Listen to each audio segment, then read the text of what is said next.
त्रिवेणी को प्रवाहित करने वाली यशस्विनी कवित्री श्रद्धा। कवि एक सामाजिक इकाई है जो समाज में रहकर समाज की धड़कन आत्मसात करता है। गहन अध्ययन, मनन, चिंतन के पश्चात स्वाभाविक अभिव्यंजना करता है। कवि की अभिव्यंजना व्यक्तिगत होती है, पर वह संशिष्ट की भावना को अभिव्यक्त करने की पूर्ण क्षमता करने में समाहित करता है, अपने में समाहित करता है। कवि समाज में रहकर समाज से जो प्राप्त करता है तथा समाज में जो परिवर्तन करना चाहता है, उसका परिणाम उसकी रचना है। यथा समय रोचते विश्वम तथेदम परिवर्तते। कवि अपनी रुचि के अनुसार परिवर्तन का संदेश समाज में देना चाहता है, वह सब उसकी रचना में परिलक्षित होता है। कवित्री श्रीमती श्रद्धा दुबे एक महान साहित्य शिक्षिका है। शिक्षा एक पवित्रतम कर्म है। इसके माध्यम से उन्हें बाल सुलभ चरित्र का परिज्ञान समग्रता से सुगम है। स्थाली पाक न्याय के ये बालकों की प्रवृत्ति, ये परिवार एवं परिवारों की समशिष्ट से ये समग्र मानव समाज का स्वरूप उनके सामने है। उनका सूक्ष्म अवलोकन, श्रवण, भावन एवं चिंतन उनकी रचना में साकार हुआ है। उनकी रचनाओं को पढ़कर मेरे मन में असीम संतोष भाव जागृत हुआ। उनकी नारी जीवन संबंध रचना में सिस्कन शीर्षक अति सार्थक है। सामाजिक विकृति को स्पष्ट करते हुए कवित्री ने सुझाव के सूत्र व्यंजित किए हैं। उनकी यह रचना पढ़ते ही उनकी श्रद्धा यशस्वी नाम ने मुझ प्रसाद जी को सहसा स्मृति करवा दी। नारी तुम केवल श्रद्धा हो, विश्वास रजत नग पद तल में, पीयूष स्रोत सी बहा करो जगती के सुंदर समतल में। श्रीमती श्रद्धा देवी समाज की संकुचित भावना से व्यथित हैं। मानव में जो पशु प्रवृत्ति है, जो आप ही चढ़े को निंदनीय दुष्प्रवृत्ति है, उससे उनका दुखी होना स्वाभाविक है। वे मानती है कि वही मनुष्य है जो मनुष्य के लिए समर्पित हो। जलन शीर्षक के माध्यम से वे संदेश देना चाहती है कि मानव संकुचित घेरे से बाहर आए, तेरे मेरे की भावना से ऊपर उठे, परमार्थ के माध्यम से उदार बने। अयम निज परो व्यतिसम, बहुत आगे बढ़े, उदार चरित बने, वसुधा को ही कुटुंब स्वीकार कर आसुरी प्रवृत्ति, पशु प्रवृत्ति छोड़कर देवत्व को स्वीकार करे। ऐसा न देखकर कवित्री का दुखद होना स्वाभाविक है।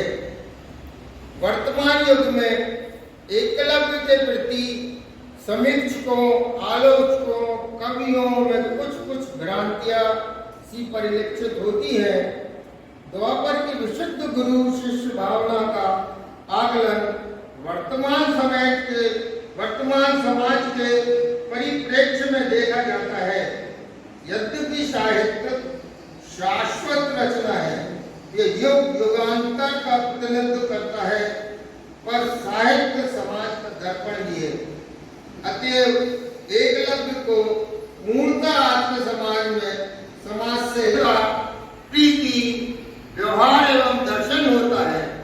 अतएव करुणा, सह्रदता एवं सद्भाव की त्रिवेणी को प्रवाहित करने वाली यशस्विनी कवित्री के प्रति सद्भाव समन्वित मंगल कामना है। विषम तीव्र अनुभूति की महज सुगम अभिव्यक्ति तुम्हारी तपन और बारिश की कामना समाज हेतु मंगलकारी। आचार्य तुलसी राम त्रिपाठी।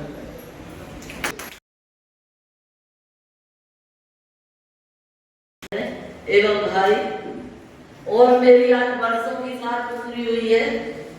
हार्दिक इच्छा थी कि श्री पर आदरणीय परमार सर के हाथों मेरी पुस्तक का विमोचन हो, तो ईश्वर ने शिक्षा का मेरा इच्छा को पूर्ण किया। ये मुझे इस बात की बहुत खुशी है। तो सबसे पहले आदरणीय परमार सर को सादर नमन। पहले मैं इस पुस्तक में जो मैंने 2005 में अपने भाव व्यक्त किए थे वही पढ़कर सुना रही हूँ।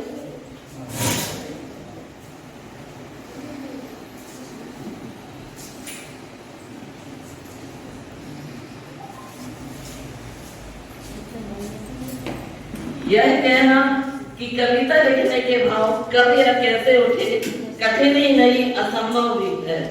मेरे दृष्टिकोण से भाव तो नैसर्गिक रूप से विद्यमान है, पर उन्हें सबके समक्ष अभिव्यक्त करने हेतु माध्यम आवश्यक है, और साहित्य से अच्छा माध्यम कोई और हो ही नहीं सकता।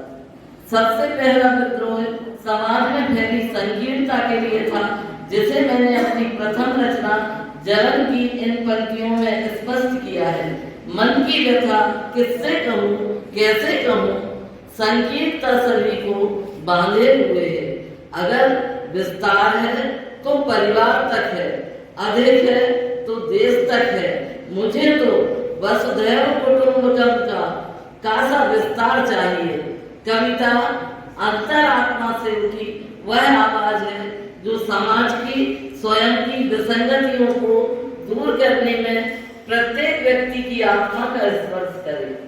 मैं समाज के उत्थान के लिए गुणगान करने वाली कविता नहीं, मार्गदर्शक कवि चाहती हूँ। मैं पूर्णता प्राप्त कर सकूं यह संभव है। यदि ईश्वर की कृपा और बुजुर्गों का आशीष रहा तो शायद कुछ रिक्तता भर सकूं। यह मेरा सौभाग्य होगा। सर्वप्रथम आदरणीय श्री रसिकलाल जी परमार के प्रति मेरा सहृदय आभार, जिन्होंने अखिल भारतीय अंतरभाषीय साहित्य परिषद के आयोजनों के द्वारा मुझे लेखन हेतु प्रोत्साहित किया। आदरणीय परमार जी मेरे लिए पिता तुल्य हैं, जो कि आदर्शों के जीवंत रूप में मेरे आसपास विद्यमान हैं। निश्चय ही उनका जीवन मेरे लिए प्रकाश स्तंभ है। इसके अलावा मैं आभारी हूँ पंडित श्री महादेव प्रसाद तिवारी, श्री राम नारायण वर्मा और श्रद्धेय श्री किशोरी लाल नैना जी की, जिनसे कि मुझे कहीं ना कहीं कविता लेखन की प्रेरणा और प्रोत्साहन मिलता रहा। अंत में मैं अपना यह काव्य संग्रह परम श्रद्धेय पिताजी श्री बाबूलाल जी दुबे को सादर समर्पित करती हूँ, जिनका जीवन मेरे लिए वरदान तुल्य रहा और जिनके स्नेह की छांव तले में पली बड़ी। श्रद्धा दुबे। इसमें सबसे पहले मैं अपनी एकलव्य रचना को कहकर गुरु मौन ही रहे, गुरु की व्यथा कोई ना सहे। कल्याण हो कहकर गुरु मौन ही रहे, गुरु की व्यथा कोई ना सहे। मर्यादा से प्रच्युत होना स्वीकार नहीं, राजाज्ञा का सामाजिक बंधन तोड़ना आसान नहीं। गुरु द्रोण का आशीष ले एकलव्य पहुंचा निर्जन में। गुरु ने भावनात्मक आदेश दिया मन में। गुरु ने भावनात्मक आदेश दिया मन में। एकलव्य ने पालन कर मूर्ति का निर्माण किया। एकलव्य के आह्वान से गुरु ने पूर्णत्व ज्ञान दिया। एकलव्य के आह्वान से गुरु ने पूर्णत्व ज्ञान दिया। स्थूल देह थी बंधन युक्त, सूक्ष्म देह बंधन मुक्त। जुड़े हुए थे गुरु शिष्य के हृदय तार सूक्ष्म। जुड़े हुए थे गुरु शिष्य के हृदय तार सूक्ष्म। गुरु का आशीष पार्थ का गर्व, तब ले गए गुरु वन भ्रमण। गुरु का आशीष पार्थ का गर्व, तब ले गए गुरु वन भ्रमण। कटा अंगूठा सबने देखा, नहीं गुरु का अंतर। कटा अंगूठा सबने देखा, नहीं गुरु का अंतर मन। नहीं व्यर्थ खोनी थी एकलव्य की धनुर्विद्या नहीं व्यर्थ होनी थी, एकलव्य की धनुर्विद्या आंखें थी विद्या का पूर्ण उपयोग नहीं था, आंखें थी विद्या का पूर्ण उपयोग नहीं था। अर्जुन को कई अवसर मिलना थे, देनी थी एकलव्य को अमरता, अर्जुन को कई अवसर मिलना थे, देनी थी एकलव्य को अमरता। गुरु के मन की गहराई ना अब तक कोई जान पाया है, एकलव्य को उन्होंने इतिहास पुरुष बनाया है, इतिहास पुरुष बनाया है। हरे पेड़ों के बीच, लहलहाते खेतों के बीच खड़ा हुआ मैं सूखा दरख्त, खड़ा हुआ मैं सूखा दरख्त उदास सुना लगता हूँ। मत हंसो मुझे देख तुम, क्या तुम्हें खबर है, मत हंसो मुझे देख तुम, क्या तुम्हें खबर है, तुम्हें हरा रखने में मुझ पर ये कहर है, तुम्हें हरा रखने में मुझ पर ये कहर है। हाँ शायद यह मेरा दुर्भाग्य है, तुमने मुझे हरा रखने का प्रयत्न नहीं किया है। हाँ शायद यह मेरा दुर्भाग्य है, तुमने मुझे हरा रखने का प्रयत्न नहीं किया है। जो जो ले सकते थे मुझसे अपना अपना हिस्सा ले लिया है, जो जो ले सकते थे मुझसे अपना अपना हिस्सा ले लिया है, बदले में मुझे सुखा दिया है। अब खड़ा हूं मैं केवल अनावृत, अब खड़ा हूं मैं केवल अनावृत, मेरे पास कुछ देने नहीं बचा है, मेरे पास कुछ देने नहीं बचा है। मेरा अंतिम उपयोग भी हो जाएगा तुम्हारे लिए, केवल तुम्हारे लिए। मेरे साथ जाएंगी कुछ चीजें जो अव्यक्त रहेंगी।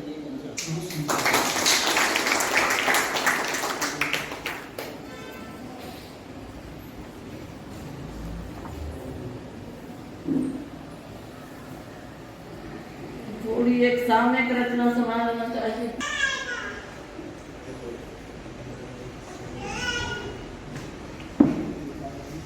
भैया गिरा तो माँ तुम कैसी दौड़ी आई, भैया गिरा तो माँ तुम कैसी दौड़ी आई, चोट जरा सी थी पर तुम कैसी पथराई, चोट जरा सी थी पर तुम कैसी पथराई।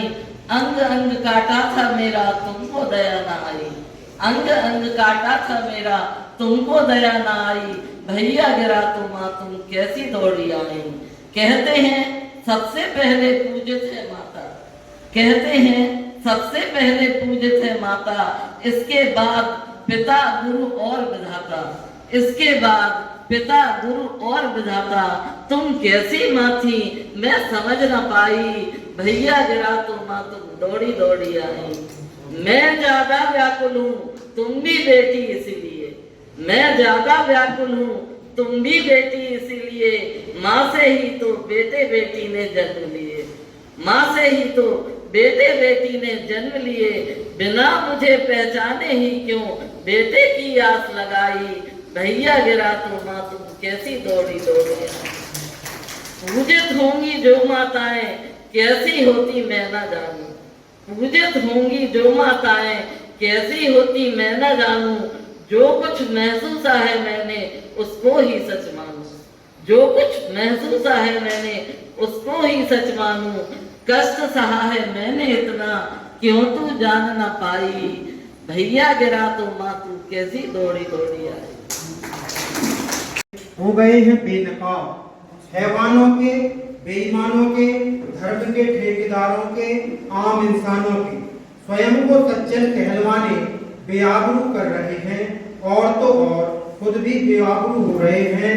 चीख चीख कर पत्थर बरसा रहे हैं बौखलाए हुए, क्योंकि मैंने आरसी रख दी है इनके सामने।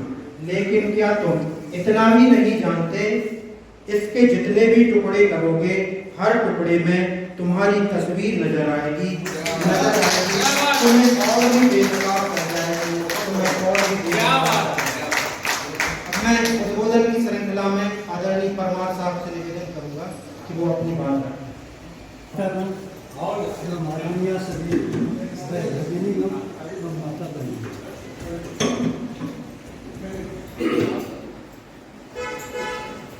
सबसे पहले मैं जो बात करना चाहता हूँ वह श्रद्धा पर। जिसमें श्रद्धा रहती है वहाँ श्रद्धा ही होती है। श्रद्धा साहित्य के प्रति इतनी श्रद्धा से समर्पित हो गई कि उसने एक अच्छे काव्य रचना बनी लिखी भी। उसकी एक कविता मैं पढ़ रहा था, वो नर्मदा जी के ऊपर थी। और नर्मदा मेरी प्रिय दीदी है और माँ भी है। मैं उसको माँ भी कहता हूँ और बहन भी कहता हूँ। तो नर्मदा मेरी माँ का भी नाम था। और जब उसकी शादी हुई उसका नाम बदल के शादी की और वो जल्दी खत्म हो गई। इसका मतलब ये शिक्षा मिली कि जो ओरिजिनल नाम है उसको पलट के शादी की जाए तो वो घर बिगड़ जाता है, कोई ना कोई की मृत्यु हो जाता है। ये सबक मिला। इस प्रकार बहुत सी बातें हैं। श्रद्धा की रचनाओं में एक और अच्छी बात है, कम से कम शब्दों में, सरल शब्दों में विरल बातें कह देती है और अच्छी बातें कहती है जो हमारे लिए मार्गदर्शन का काम करती है। और मार्गदर्शन देना ही कविता का मुख्य उद्देश्य होता है।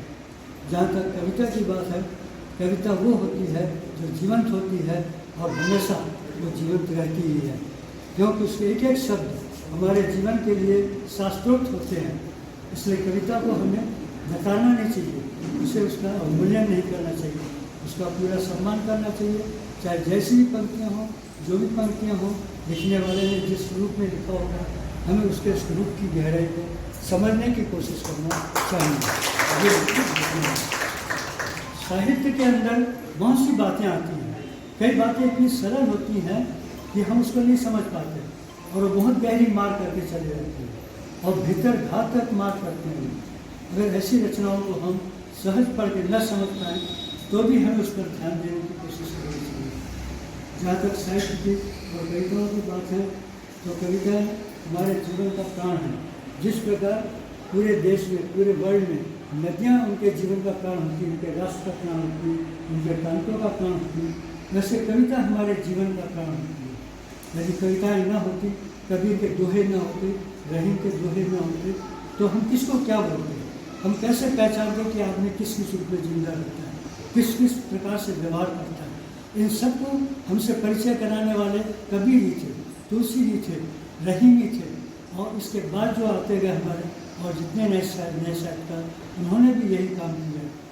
साहित्य का एक मूल संदेश होता है कि वो मनुष्य को जीना सिखाए, उसके जीवन को जीवंत बनाना सिखाए और जीवित जीवन को वो समाज के लिए, लोगों के लिए, जनहित के लिए, परहित के लिए सब में अपने जीवन को समर्पित करना सीखे, जिसमें इसका कोई मूल्य नहीं होना चाहिए। सेवा का कोई मूल्य नहीं होता है। जिस सेवा का मूल्य होता है वो सेवा नहीं होती है, वो खरीदारी हो जाती है। इतना फर्क है सेवा में बहुत काम करना है।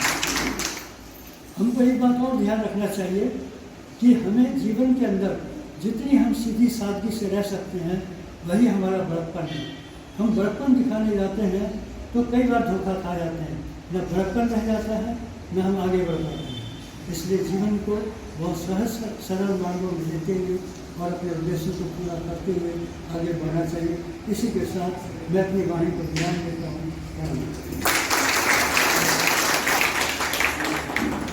मैं आगे की कड़ी कवि गोष्ठी के संचालन हेतु भाई हमीद के रेडी से निवेदन करूँगा कि वो इस कड़ी का संचालन करें।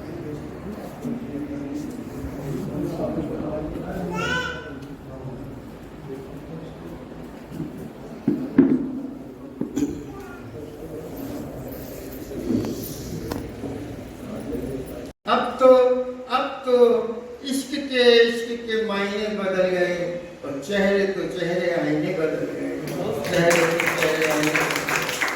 मैं आवाज दे रहा हूँ जनाब विकास खत्री भाई। विभिन्न रंगों को जब देखता हूँ तो ये दुनिया बड़ी विचित्र सी लगती है। औरों के लिए चाहे जो भी हो, मुझे तो बस एक तमाशा सी लगती है। भगवान तेरी दुनिया तो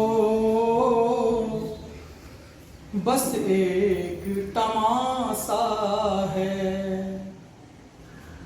भगवान तेरी दुनिया तो बस एक तमाशा है। सागर तो हुआ गहरा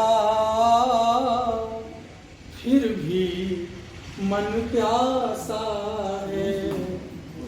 भगवन तेरी दुनिया तो बस एक तमाशा है। आशा तृष्णा मन की होती कब पूरी है, कुछ पूर्ण नहीं जग में, हर चीज अधूरी है। आशा तृष्णा मन की होती कब पूरी है, कुछ चीज कुछ पूर्ण नहीं जग में, हर चीज अधूरी है। कोई धन का भूखा है, कोई ज्ञान का प्यासा है। कोई धन का भूखा है, कोई ज्ञान का प्यासा है। भगवन तेरी दुनिया तो बस एक तमाशा है। प्रभु तेरे इस जग की ये रीत निराली है। प्रभु तेरे इस जग की ये रीत निराली है। एक और अंधेरा है, एक और दिवाली है, एक और है आशा तो, एक और निराशा है। एक और है आशा तो, एक और निराशा है। भगवन तेरी दुनिया तो बस एक तमाशा है। दुनिया के मेले में सब कुछ बिकते देखा। दुनिया के मेले में सब कुछ बिकते देखा। धन वालों को निर्धन की किस्मत लिखते देखा। धन वालों को निर्धन की किस्मत लिखते देखा। हर इंसान के ऊपर दौलत का नशा सा है। भगवन तेरी दुनिया तो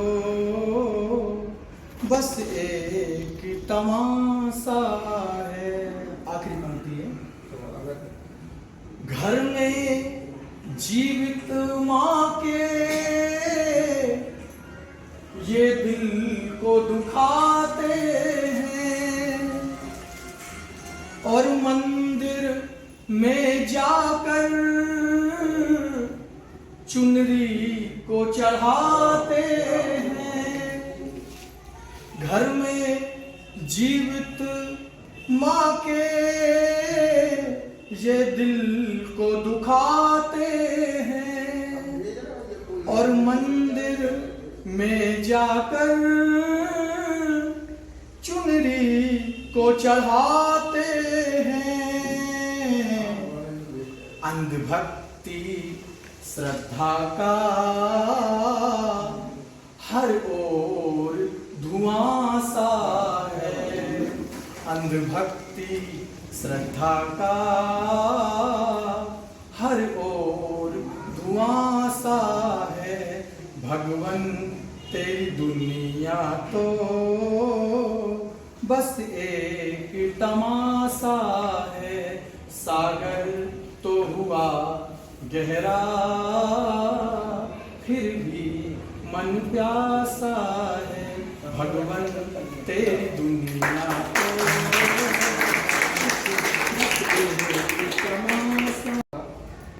मैं तो ढल जाऊंगा जिस सांचे में ढलना होगा, उस मिजाज आपको भी तो अपना बदलना होगा। जरा वृंदावन में रही सब पाल देना ये और अपना से है मात पिता, भाव से है मात पिता, भाव के हैं यार सका। भाव से है मात पिता, भाव के हैं यार सका। भाव में ही उलझा संसार है, भाव के बिना प्रीत नहीं, भाव के बिना गीत नहीं। भाव से ही चलते सब व्यापार हैं, भाव से ही सभी रंग रिश्ते नाते रहते संग। भावों में ही आपके सृजन का सार है, भाव बिन जीवन असार दिखता है तार तार। भाव बिन भक्ति नहीं, भाव बिन मुक्ति नहीं, भाव बिन मिलते नहीं करता है। लफ्जों की सजावट पे नाश करती है, राज करती है। तुमने देखा है कहाँ गजल के पहलू सुर और सांस पे आवाज करती है। वाणी को प्रणाम, आदरणीय सम्मानी को प्रणाम, आप सभी को प्रणाम। अभी लगातार कार्यक्रम थे तो मेरी चाहे जो लेखनी या गीत लिखता हूँ तो गायकी में होती है, लेकिन आज लगाऊंगा नहीं, ऐसी थोड़ा सा। कि रोते क्या चल रहा है कि रोते हुए को चुप करा ना सके, हंसते हुए को रुलाते हो क्यों। रोते हुए को चुप करा ना सके, हंसते हुए को रुलाते हो क्यों। ना दे सके भूखे को रोटी, उसका निवाला छुड़ाते हो। माता पिता पे चल रहा है, चाहे कर लो याद तेरा चारों धाम की, चाहे कर लो याद तेरा चारों धाम की। चाहे घूमो मथुरा अयोध्या राम की, दिल दुखा फिर ये तेरी याद तेरा किसका, फिर ये तेरी याद तेरा किस। भगवान राम के एक छोटा सा गीत कि हमारे दिल में जो बैठे, हमारे दिल में जो बैठे उन्हें श्री राम कहते हैं।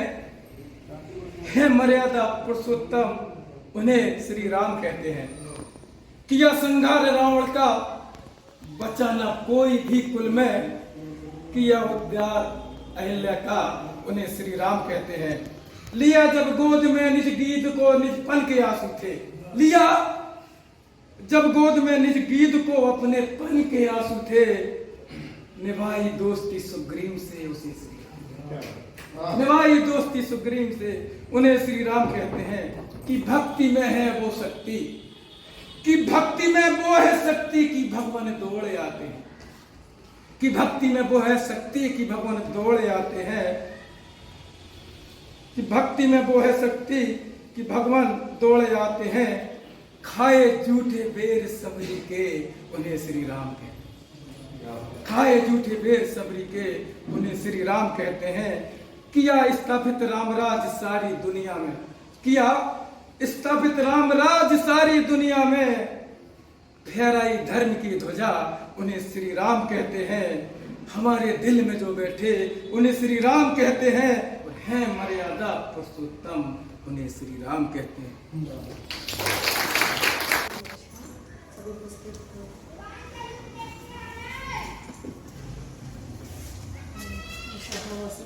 बंद है लाइट नहीं।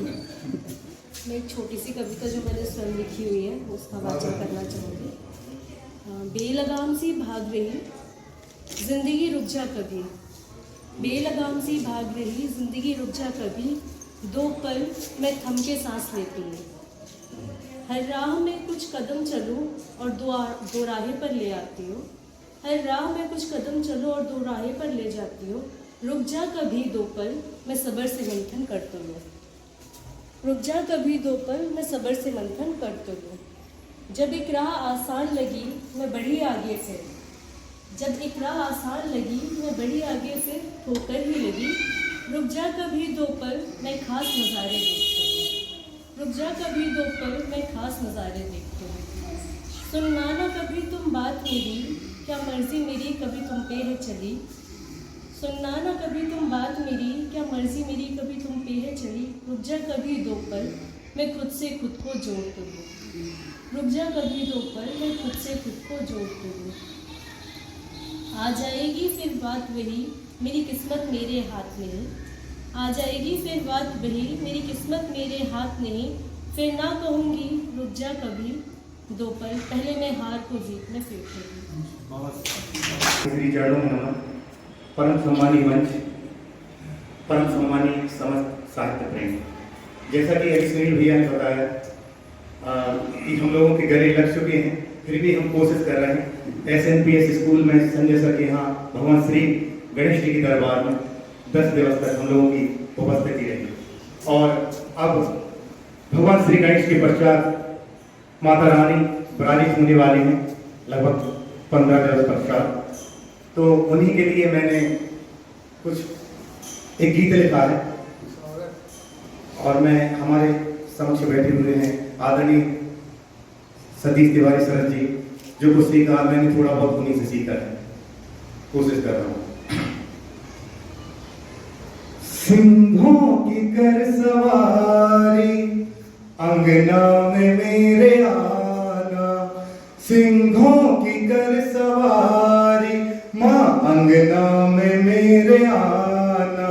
हे ममता मई भवानी माँ मुझको दर्श दिखाना। हे ममता मई भवानी माँ मुझको दर्श दिखाना।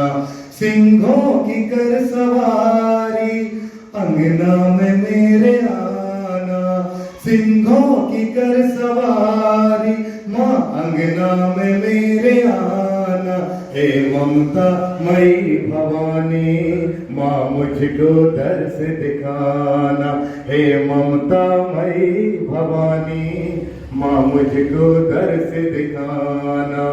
तकदीर का हमारा मैंने तुम्हें पुकारा, निर्धन की झोपड़ी में स्वागत है माँ तुम्हारा।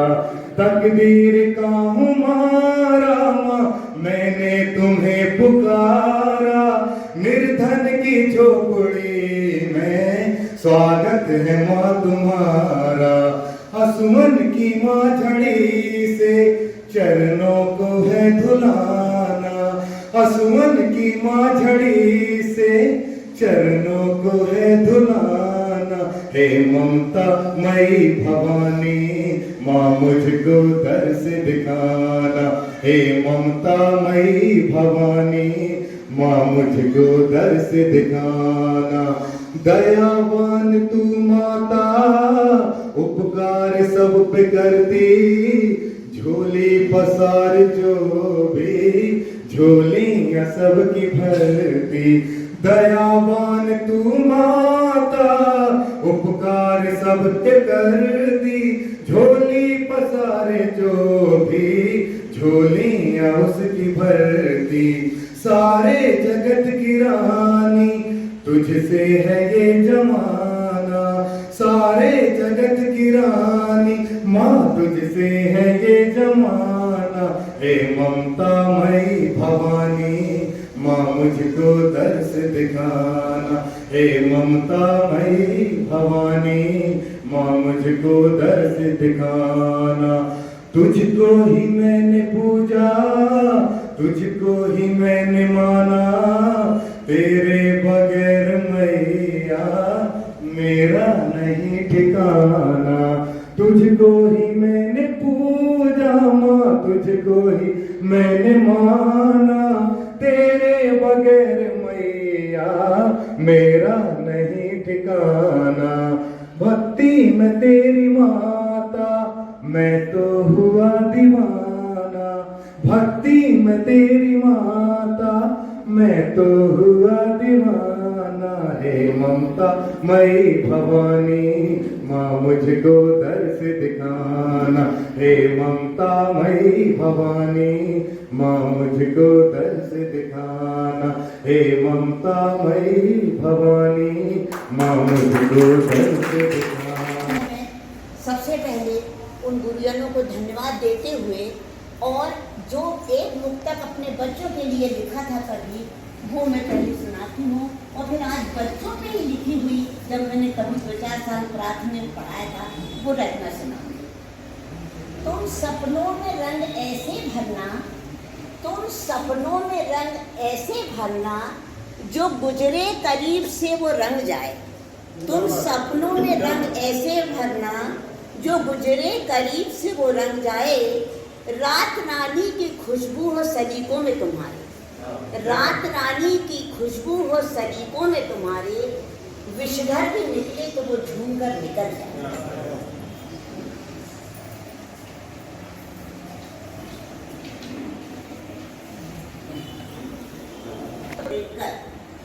मंदिर में माँ की मोहकमयी प्रतिमा को देखकर अंतर मुस्काया। माटी की महिमा देख मन हर्षाया। पास के खेत की बिखरी मिट्टी ने इशारे से बुलाया। मुट्ठी भर मिट्टी ने हथेली में उठाने पर धीमी सी आवाज में कानों में गुनगुनाया। सूखी ककड़ीली मिट्टी कुछ कह रही थी। सूखी ककड़ीली कंकरीली मिट्टी कुछ कह रही थी।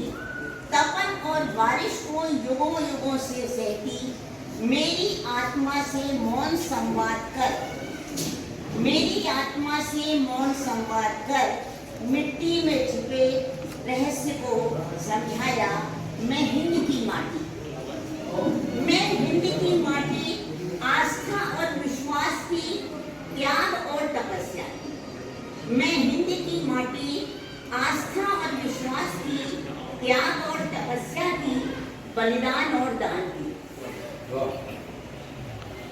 बर्बर शासकों के क्रूर अत्याचारों की, विवेक के आनंद की, सपूतों के बलिदान की, चुटकी भर सिंदूर से जन्म जन्मांतर तक बंधे प्रिय के विश्वास की।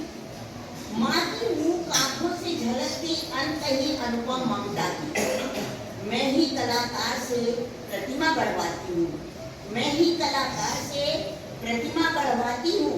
श्रद्धा और आस्था पूजित और पल्लवित कर धरा से गगन तक, सरिता से सागर तक बह बह कर जाती हूँ। सरिता से सागर तक बह बह कर जाती हूँ।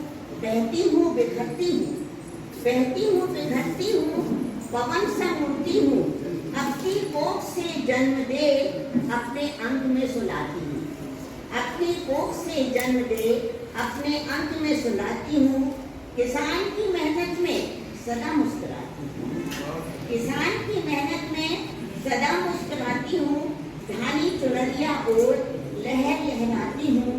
हिंद की रक्षा में हंसते हंसते प्राण देने वाले, हिंद की रक्षा में हंसते हंसते प्राण देने वाले सैनिक के लहू में देशभक्ति की पावन धारापन, देशभक्ति की पावन धारापन बह जाती हूँ। प्रीत की मुंडेरों में बनी मैं हिंद की माटी हूँ, हिंद की माटी हूँ।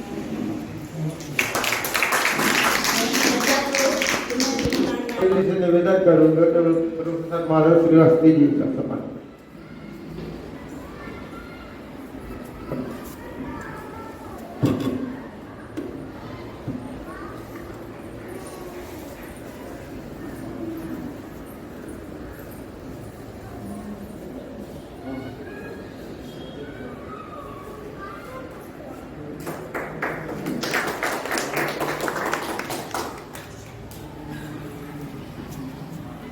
देखो कभी शराबे गजल, चखते देखो कभी शराबे गजल, जिंदगी भर खुमार रहता है, जिंदगी भर खुमार। किसी भी रूप में हो उसका सम्मान किया जाना चाहिए।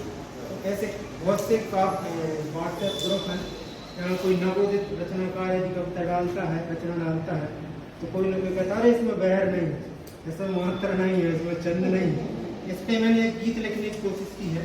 हालांकि ये छंद है, सरती छंद में है, 16-11-50 ये गीत है कि मात्रा मीटर के चक्कर में पढ़ मत जाना मीत, लिखते लिखते ही सब आता गजल कहे आगे।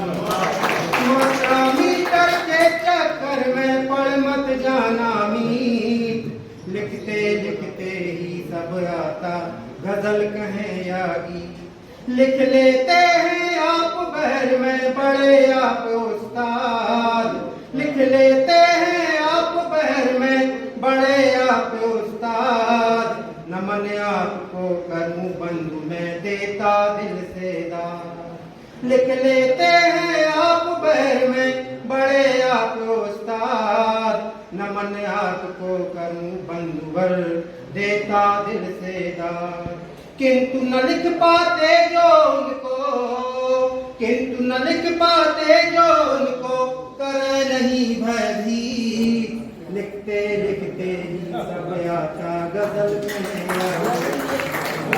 लिखते लिखते ही सब आता गजल माना बहर जरूरी बेहद गजलों में है ब्रात नहीं बहर का पर यह मतलब हो भावों से घात माना बहर जरूरी बेहद गजलों में है भ्रात नहीं बहर का पर यह मतलब हो भावों से घात लिखे सहज में है जो भैया लिखे सहज में है जो भैया करिए उससे प्रीत लिखते लिखते ही सब आता गजल कहे या गीत उर्दू को हम जबरन में ही उर्दू को हम जबरन में ही लाते नहीं प्रयोग आ जाते हैं सहज शब्द कुछ केवल है संयोग उर्दू को हम जबरन में ही लाते नहीं प्रयोग आ जाते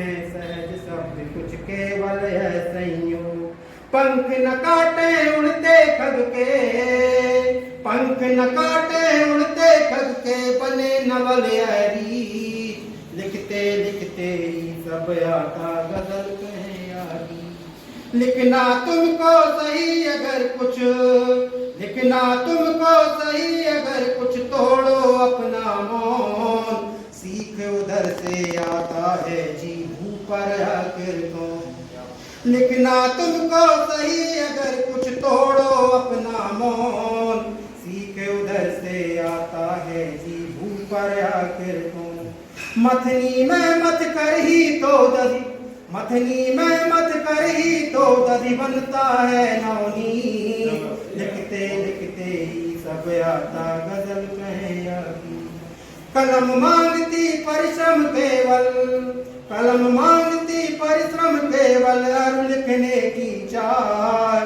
चलो करें चरितार्थ कहावत चाहे निकाले कलम मांगती परिश्रम केवल और लिखने की चाह चलो करें चरितार्थ कहावत चाहे निकाले अध्ययन को भी सरस बना लें अध्ययन को भी सरस बना लें हम अपना मन मीत लिखते लिखते ही सब आता गजल कहे या गजल कहे या बेबस मन था बहुत परेशान बेबस मन था लेकिन उन पर सब्र अर्पण था बहुत परेशान बेबस मन था लेकिन तुम पर सब अर्पण था ठौर नहीं कोई दुखों का ठौर नहीं कोई दुखों का इससे बेहतर तो बचपन था ठौर नहीं कोई दुखों का कि प्रेम समर्पण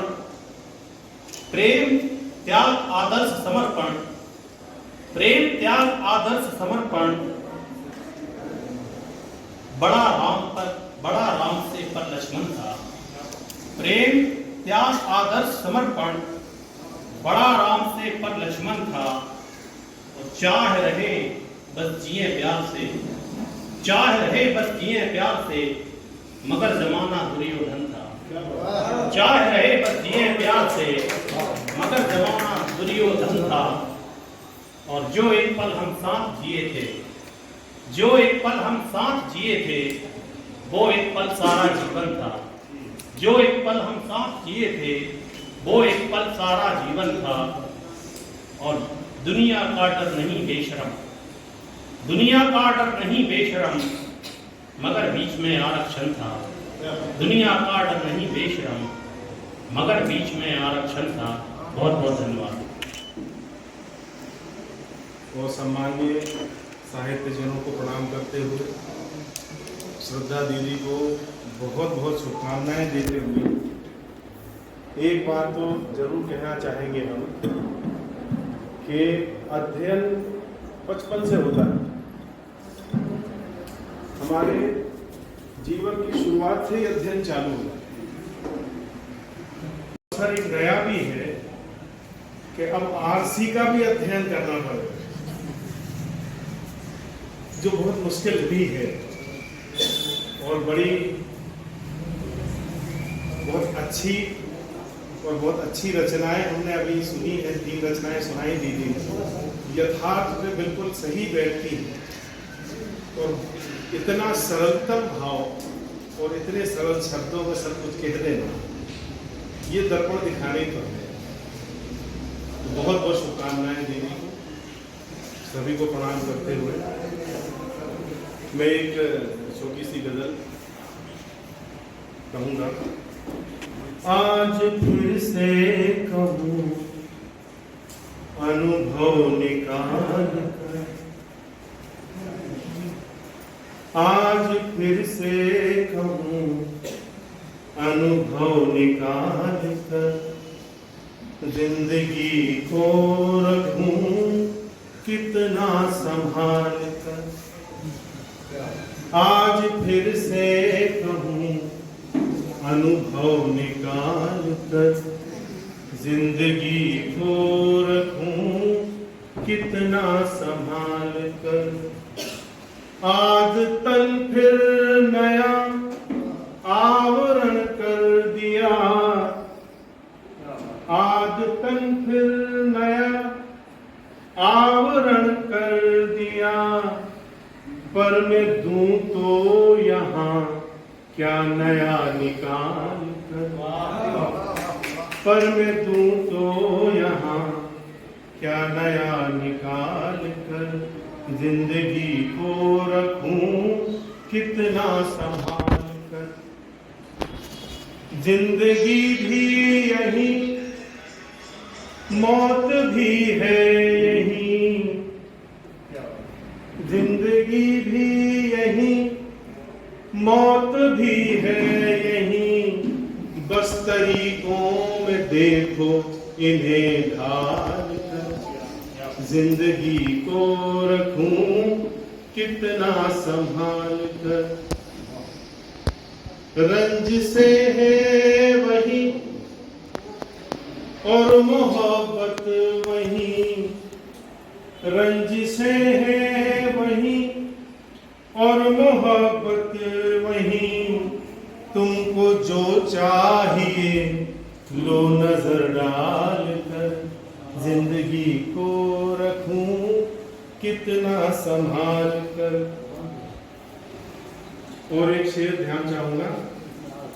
ख्वाहिशें सब की सब होंगी पूरी यहाँ, ख्वाहिशें सब की सब होंगी पूरी यहाँ, जी रहे हो ये कैसा वहम पाल कर। ख्वाहिशें सब की सब होंगी पूरी यहाँ, जी रहे हो ये कैसा वहम पाल कर, जिंदगी को रखूं कितना संभाल कर। एक शेर और। अब तो है मुझको केवल यही इस्तिहार, चाहत, अब तो है मुझको केवल यही इस्तिहार, हौसला रख सकूं हौसला डाल कर, जिंदगी को रखूं कितना संभाल कर। अंतिम शेर है। अब गलत फहमियां सब यूं ही छोड़ दो, अब गलत फहमियां सब यही छोड़ दो, हमने पाया वही जो रखा संभाल क्या, जिंदगी को रखूं कितना संभाल कर। के चरणों में सादर नमन वंदन। आदरणीय मंच नमन, मातृशक्ति को मेरा अभिनंदन। आप सभी उपस्थित साहित्य के साधकों को मेरा सादर प्रणाम। सभी साहित्य प्रेमियों को वंदन अभिनंदन। और आज हम जिस कार्यक्रम के लिए उपस्थित हुए हैं, आदरणीय श्रद्धा दुबे जी को मैं के गीत गाता रहूं, प्रीत की रीत के गीत गाता रहूं, राग अनुराग का गुनगुनाता रहूं, राग अनुराग का गुनगुनाता रहूं। देह और के को त्याग कर, देह और के को त्याग कर, प्रेम के नेम को मैं निभाता रहूं, प्रेम के नेम को मैं निभाता रहूं। ना हमारे बहुत अच्छी कवि कला है। दर्शन के प्यासे नैना हमारे, तुम्हें प्यार मुखड़ा दिखाना पड़ेगा। दर्शन के प्यासे नैना हमारे, तुम्हें प्यार मुखड़ा दिखाना पड़ेगा। जो हमने निभाई है यारी तुमसे, तो यारी तुम्हें भी निभाना पड़ेगा। तुम्हें याद करते आए इंदिया, तुम्हें याद करते ही जाए इंदिया। तुम्हारे लिए हमने मेहंदी रचाई, तुम्हारे लिए चमके माथे की बिंदिया। जो सपनों में आते हो इस दिन हमारे, तो एक दिन हकीकत में आना पड़ेगा। है दर्शन के प्यासे ये नैना हमारे, तुम्हें प्यार मुखड़ा दिखाना पड़ेगा। सांसों में तुम हो, तुम ही धड़कनों में, तो अखियों में तुम ही समाये हुए हो। हृदय में सुंदर छवि माधुरी वो, जो मन मोहिनी सी सजाए हुए हो। कि विरह वेदना बढ़ती जाए तरस की, इसे तुमको आके मिटाना पड़ेगा। है दर्शन के प्यासे नैना हमारे, तुम्हें प्यार मुखड़ा दिखाना पड़ेगा। ये तन मन तो पहले ही सौंपा है तुमको, ये जीवन भी तुमको समर्पण हमारा। ये तन मन तो पहले ही सौंपा।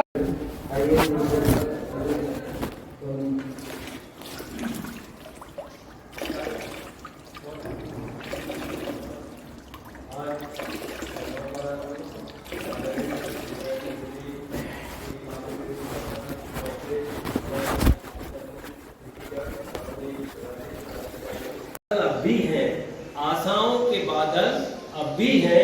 पास से आकर हमारे दिल से पूछ लीजिए, पास से आकर हमारे दिल से पूछ लीजिए। बादल तो बरस जाएंगे, बादल तो बरस जाएंगे, जरा मन को भी सावन बना दीजिए, जरा मन को भी सावन बना दीजिए। प्यास मन की बुझी या नहीं बुझी, प्यास मन की बुझी या नहीं, जरा मन से उन्हें पूछकर बता दीजिए, जरा मन से पूछकर उन्हें बता दीजिए। कहने को तो बहुत है कुछ, कहने को तो बहुत है कुछ, अगर मगर नाचने का मन को मौका तो दीजिए, मगर नाचने का मन को मौका तो दीजिए। चंद पंक्तियां, क्योंकि यदि आपको था, नहीं होती हैं आसान राहें, नहीं होती हैं आसान राहें, इन्हें आसान बनाना पड़ता है, इन्हें आसान बनाना पड़ता है। बेशक मिलेंगे चेहरे अजनबी, बेशक मिलेंगे चेहरे अजनबी, इन राहों पे आपको अजनबी चेहरे भी मिलेंगे, उनसे भी आपको सामना करना पड़ेगा। बेशक मिलेंगे चेहरे अजनबी, अपनी पहचान बनाना पड़ता है, अपनी पहचान बनाना पड़ता है। भरो हौसला तुम अंदर अपने, भरो हौसला तुम अपने अंदर, मंजिल ढूंढ लेगी खुद चलकर, मंजिल ढूंढ लेगी खुद चलकर। मन कभी डोले तो समझा देना, मन कभी डोले तो समझा देना, चलना नहीं मुझे पथ से हटकर, चलना मुझे नहीं मुझे पथ से हटकर। धन्यवाद। मुझको छुपा गया था कहीं एक आदमी, वो मिल गया तो खुद से मुलाकात हो गई, वो मिल गया तो खुद से मुलाकात हो गई। भाई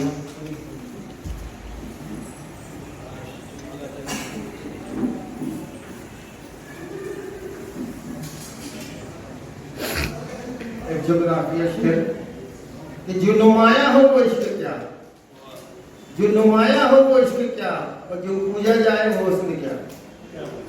जो नुमाया हो वो इश्क क्या, और जो पूजा जाए वो हुस्न क्या, और जो सवाल जो समझ जाए वो सवाल क्या, और जो बता ना सके वो जवाब क्या, जो बता ना सके वो जवाब। गजल नए उन्वान की बुनियाद मैंने डाली है, नए उन्वान की बुनियाद मैंने डाली है, इसी जमीन पे गजल जो होने वाली है, इसी जमीन पे गजल जो होने वाली है। और मैं मान जाऊं मगर दूसरा न मानेगा, मैं मान जाऊं मगर दूसरा न मानेगा, वो बहस होके रहेगी जो होने वाली है, वो बहस होके रहेगी जो होने वाली है। वो कोई सबब तो है आसेब का खलल न सही, कोई सबब तो है आसेब का खलल न सही, तभी तो इतने दिनों से मकान खाली है, तभी तो इतने दिनों से मकान खाली है।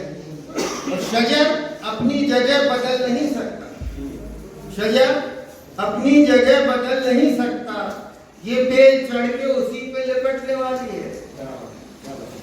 शजर अपनी जगह बदल नहीं सकता, ये बेल चढ़ के उसी पे लिपटने वाली है।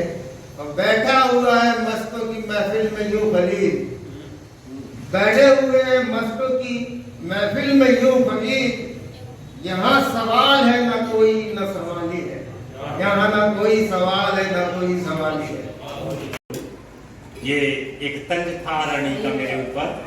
मैं कहता हूँ कि मोहब्बत से हमको बुलाकर तो देखो, कि मोहब्बत से हमको बुलाकर तो देखो, कभी मन के द्वारे तक आकर तो देखो, इस दुनिया में खुशबू ही खुशबू मिलेगी, रिश्ता दिलों का निभाकर तो देखो।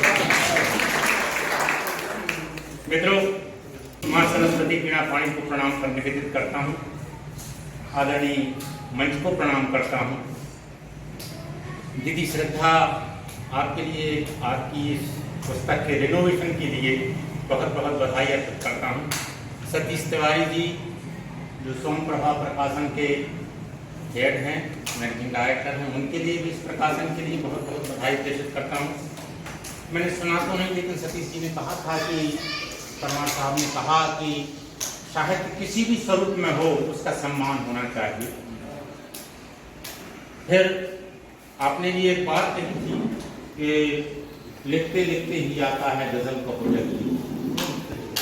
बहुत पहले एक बात कही गई है कि पहले यह हृदय विदीर्ण हुआ तब कोई कल्पना व्यास हुई, पहले यह हृदय विदीर्ण हुआ तब कोई कल्पना व्यास हुई, रत्ना का जिसने ग्रह सहा वह कविता दूसरा।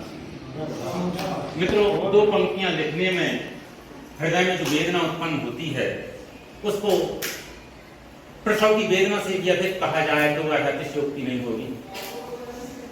और भी कहा गया है कि प्रेम के गीत लिख व्याकरण पर न जा, प्रेम के गीत लिख व्याकरण पर न जा, मन की क्रिया समझ आचरण पर न जा, मेरा मन कोई गीता से कम तो नहीं, खोलकर प्रश्न पढ़ा आवरण पर न जा। तो आप तो लिखें, साहित्य किसी भी रूप में लिखें, बस जरूरी ये है कि आप लिखो। पूजा कैसी भी हो, कैसे भी हो, हाथ जोड़कर हो, दंडवत करके हो, कैसे भी हो, लेकिन पूजा होनी चाहिए। मूल बात ये। बस दो मुक्तकों के साथ अपनी बात समाप्त करता हूं इसी तारतम्य में कि पीर मन की गान वन अधरों पे आई है, पीर मन की गान वन अधरों पे आई है व्यथा वाणी ने जो गुनगुनाई है। पीर मन की गान वन अधरों पे आई है व्यथा वाणी ने जो गुनगुनाई है। नई कहानी लिख रहे नित आंख के आंसू, ले रूप स्याही वेदना पन्नों की छाई है, ले रूप स्याही वेदना पन्नों की छाई है। और सोच करके व्यंजना वह खुद ही खुद लड़ते रहे, सोच करके व्यंजना वह खुद ही खुद लड़ते रहे। हर कहानी में नई एक कथा गढ़ते रहे। मैंने दिल के खून से वेदना लिख दी, मगर पढ़ न पाया भाव कोई गीत सफल, पढ़ न पाया भाव कोई गीत सफल। बहुत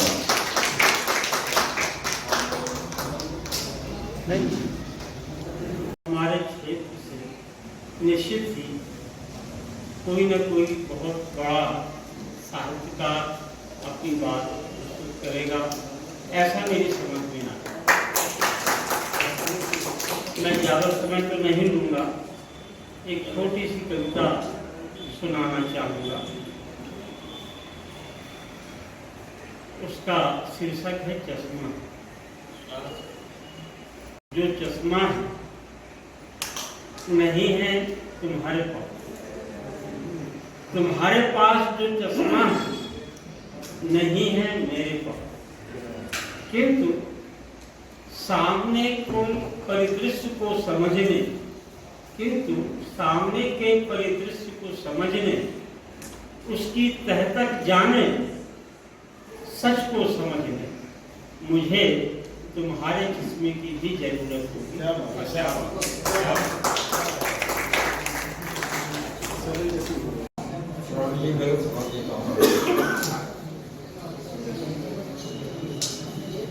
दरियाब तेरी खैर नहीं, बूंदों ने बगावत करती है।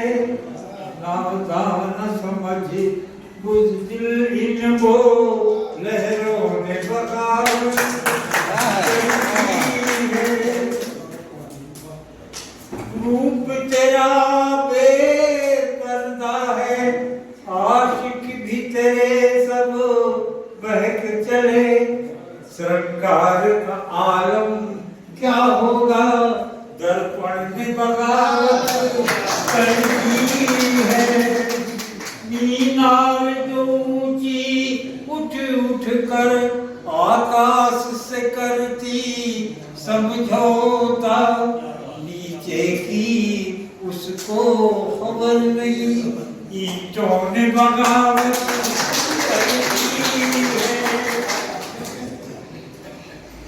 छंदों पर पाबंदी है, अनगढ़ गजलें भी भबक उठी। ऐ तख्त तुझे हिलना होगा, गीतों ने बगावत करती है। हम परवाने मौत समा, मरने का किसको खौफ यहाँ। तलवार तुझे झुकना होगा, गर्दन में बगावत करती है। अब ये वक्ता है सावन जिनका छीना तूने, फागुन भी सूना सूना है। शिशुता के रक्तिम अधरेले, राखी में बगावत करती।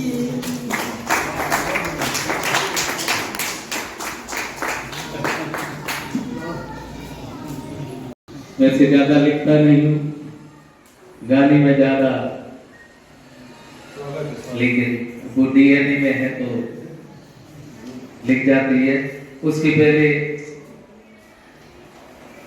मेरे पिता कुल परमार साहब के लिए एक शेर कि हालात के कदमों पे कलंदर नहीं गिरता, और टूटे भी ये तारा तो जमी पर नहीं गिरता, और गिरते हैं बड़े गिरते हैं समंदर में बड़े शौक से दरिया, लेकिन किसी दरिया में समंदर नहीं है, लेकिन किसी दरिया में।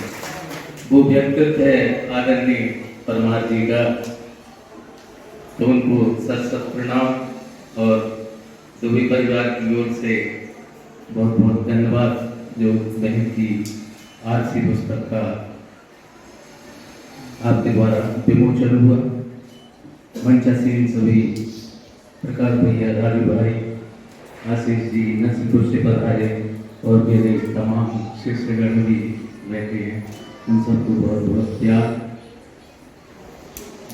8-10 रचनाएं हुई, उनमें से एक रचना मन में बात आई व्यवस्था के ऊपर कि नैतिकता के मूल धुल गए राजनीति के पानी में, बागरीब की बिटिया देखो जल गई भरी जवानी। नैतिकता के मूल धुल गए राजनीति के पानी में, बागरीब की बिटिया देखो जल गई भरी जवानी। तन जल रहे हैं, मन जल रहे हैं, देश के नेता क्यों पल रहे हैं। तन जल रहे हैं, मन जल रहे हैं, देश के नेता क्यों पल रहे हैं। अरे कछु तो सोचो, कछु तो समझो, सबने करो मनमानी में, गरीब की बिटिया देखो जल गई भरी जवानी में। युवा भटक गो, दिशा भटक गो, रोजगार जाने कहाँ अटक गो। नेता अफसर मिल के देखो, नेता अफसर मिल के देखो, आग लगा रहे पानी में। गरीब की बिटिया देखो जल गई भरी जवानी में। नैतिकता के मूल धुल गए राजनीति के पानी में, गरीब की बिटिया देखो जल गई भरी जवानी। एक बार पत्नी नहीं है तो चलेगा, पर मोबाइल होना चाहिए। लेकिन मोबाइल नहीं तो पत्नी चाहिए। माने मोबाइल इस कदर कैंसर से भी बदतर है। अब देखिए मोबाइल पुराण के अंदर सिर्फ छोटी सी रचना है। जीवन को यदि नर्क बना जीवन को तो रखिए मोबाइल। यदि नर्क बना जीवन को तो रख मोबाइल। यदि भस्म करना भविष्य को, यदि भस्म करना भविष्य को तो रख मोबाइल। दूसरी पंक्तियां, दिन रात मोबाइल से, दिन रात मोबाइल से घंटों नित्य बातें, घंटों नित्य बात, यानी कि 1-2 मिनट में खत्म हो गया। ब्रेन हेमरेज ही जन्म, ये मोबाइल जो है ब्रेन हेमरेज पैदा करता है। इसके अंदर जो बैटरी है उसमें सबसे ज़्यादा जहरीला प्रकाश है, वो आपके दिमाग को प्रभावित करता है। तो ब्रेन हेमरेज ही जन्मे तो रखिए मोबाइल। अगर आपको ब्रेन हेमरेज का शौक है कि बीमारी लगे तो खूब मोबाइल बजाइए, खूब मोबाइल चलाइए, खूब बातें करिए। तीसरी पंक्ति है, समय नाशक मोबाइल का। मोबाइल क्या है? समय नाशक। समय नाशक मोबाइल का कर दिन रात उपयोग, कर दिन रात उपयोग। तुम्हारे पास मोबाइल में पूरी छूट है, दिन रात 24 आवर्स। समय नाशक मोबाइल का दिन रात का उपयोग, समय नाश ही जानिए तो रख मोबाइल। समय नाश ही जानिए तो रख मोबाइल। देखिए एक अच्छी बात भी हम कह रहे हैं, ऐसा नहीं है। लाभदायी या क्षतिकारक मोबाइल, लाभदायी या क्षतिकारक निर्भर सब आप पर, निर्भर सब आप पर। लाभदायी न्यूनतम है, लाभदायी न्यूनतम है तो रखेंगे। और दूसरी पंक्ति आ गई, मोबाइल अति प्रिय प्राणों से। मोबाइल पुराना है, मोबाइल अति प्रिय प्राणों से, अनिवार्यता आज की, अनिवार्यता आज की, बिनु मोबाइल जीवन मृत, बिनु मोबाइल जीवन मृत, तो रख मोबाइल। और अंतिम पंक्तियां, प्राण जाए तो जाए भले, प्राण जाए तो जाए भले, मोबाइल न छूट पाए, मोबाइल न छूट पाए, जीवन शून्य मोबाइल बिनु, जीवन शून्य मोबाइल बिनु, तो रख मोबाइल। धन्यवाद।